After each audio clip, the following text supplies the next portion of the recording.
What's going down? This is TK Pryor coming at you with another chance for you to change your financial future. And it's early morning, another day on the grind. Because grinding is what you have to do when you're in this system, right? 12 hours a day, every day at work. That's all we focus on, that's all we do. But, I was accused of not being able to critically think, which is interesting to me. And somebody else accused me of only posting fear and UFO stuff from people that want to take over the world, or something to that effect. So I want to come at you this morning with some hardcore commentary based on actually being able to think. And I really want you to digest this in terms of how you think, because another feedback that somebody threw at me is that there's no absolutes. So think about this. There's two types of education in America. There's the education of the general public, i.e., public education, which is a consensus mode that's meant to get you to react, become, and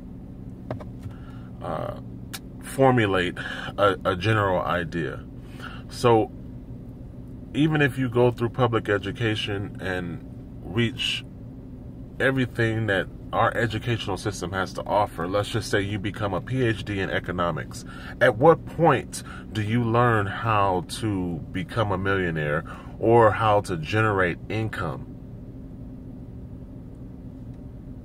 So statistically, most of the people who do become millionaires or even billionaires either dropped out of school or didn't go to higher education, college.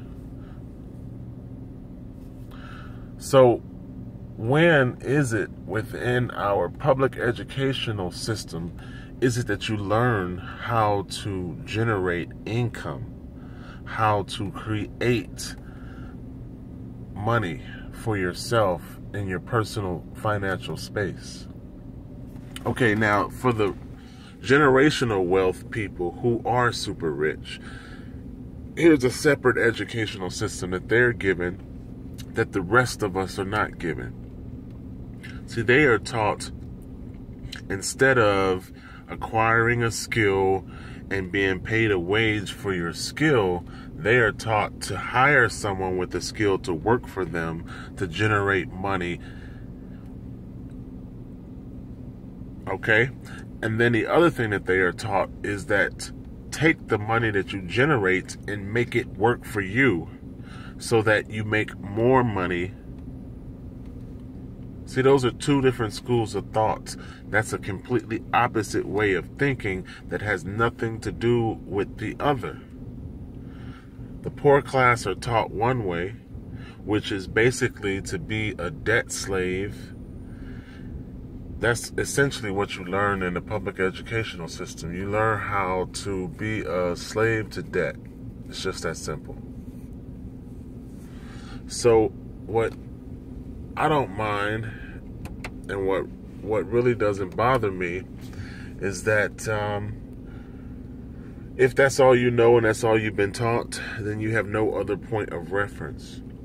But when you've purposely been taught to be a slave to debt, and someone presents you with something otherwise, why is it that cognizant dissonance kicks in and you refuse to learn, or I should say unlearn, the negative information that you've been taught, that you have already seen doesn't work?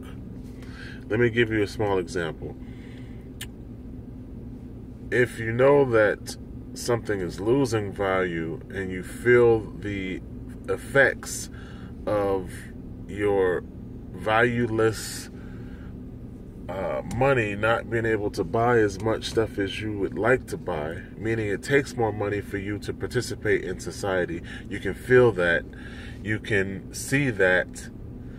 So you know that the dollar is losing value, but yet you're not willing to trade the dollar in for a different payment system that is gaining value, that is superior,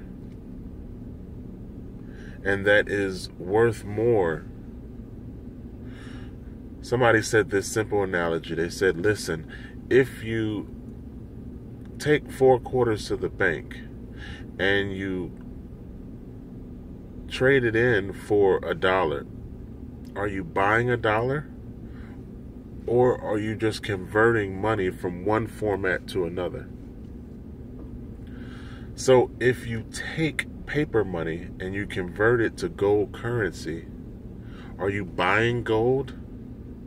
Or are you just converting currency from one format to another?